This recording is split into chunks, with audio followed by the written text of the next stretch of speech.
Sidang kasus penganiayaan hingga menimbulkan santri Ponpes Gontor AM tewas memasuki babak putusan. Sidang putusan digelar di Pengadilan Negeri Kabupaten Ponorogo pada Rabu 7 Juni. Sidang putusan terdakwa anak IH dilakukan secara terbuka.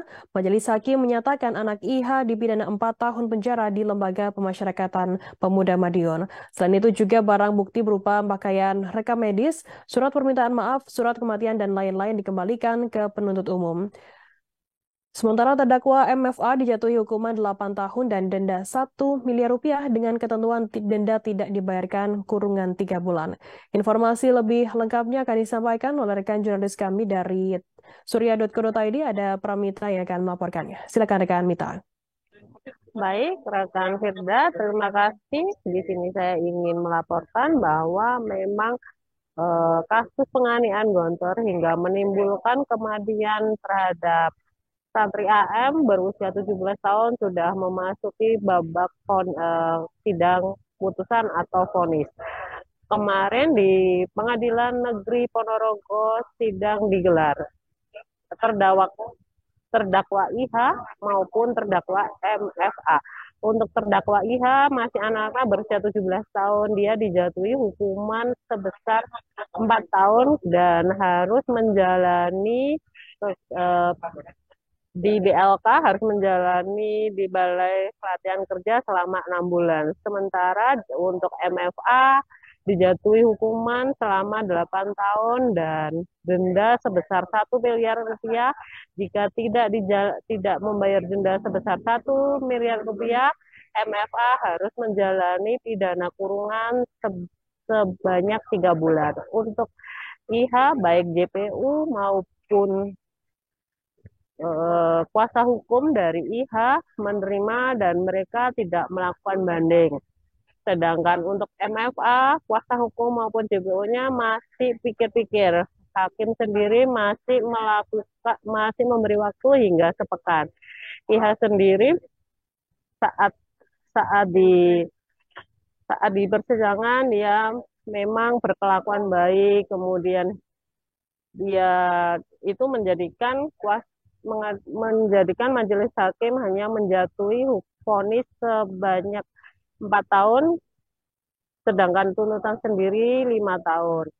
Dan kuasa hukum IH bernama Yatman, dia mengaku bahwa tidak keberatan dan tidak melakukan banding karena di posisinya juga kliennya bernama IH tersebut bersalah dan dia memang melakukan pemukulan terhadap korban AM. Sedangkan MFA sendiri waktu sidang kemarin itu didampingi oleh keluarganya. Ketika majelis hakim memvonis 8 tahun penjara, ada 4 orang anggota keluarga yang datang dalam sidang putusan itu seketika menangis.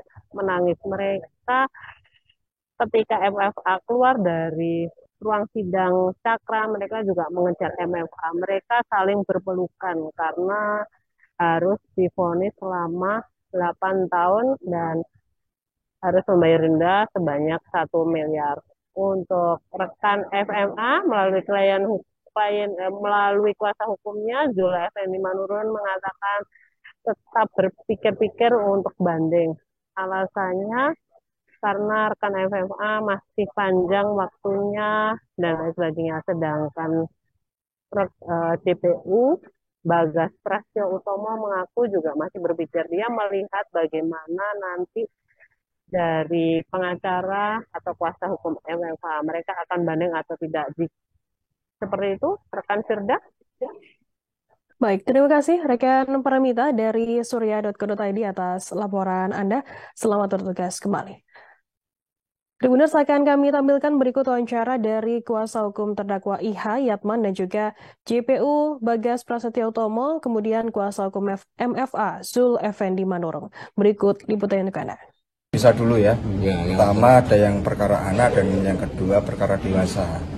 Nah, penuntut umum memiliki keputusan terhadap putusan yang anak, yaitu menyatakan sikap untuk terima karena telah didengar juga putusan hakim yang kita apresiasi juga telah mempertimbangkan asas proporsional dan juga asas kepentingan terbaik bagi anak. Maka dari itu kami selaku penuntut umum tidak melakukan upaya hukum. Itu terkait yang perkara anak. Ya, pertimbangannya dari dakwaan yang pertama pasal 80 junto 76 C nomor 35 Undang-Undang 2014, dakwaan itu 15 tahun dakwaan itu 15 tahun ya. Jadi maksimal itu, dan tuntutan kemarin itu 12 tahun. Saya perbandingannya tidak seperti hukuman di LP biasa, Mas. Kan LP pembinaan, LP pemuda itu beda dengan LP biasa.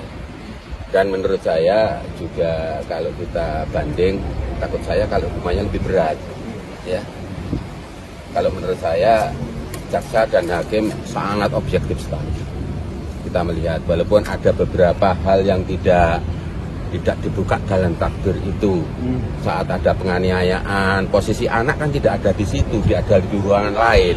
Itu tidak terungkap di dalam putusan maupun dalam itu. Sebenarnya banyak hal, tapi kami juga menyadari anak juga sudah mengakui kesalahannya dari awal. Pledoi tadi sempat ditolak itu apa? Terima kasih sudah nonton.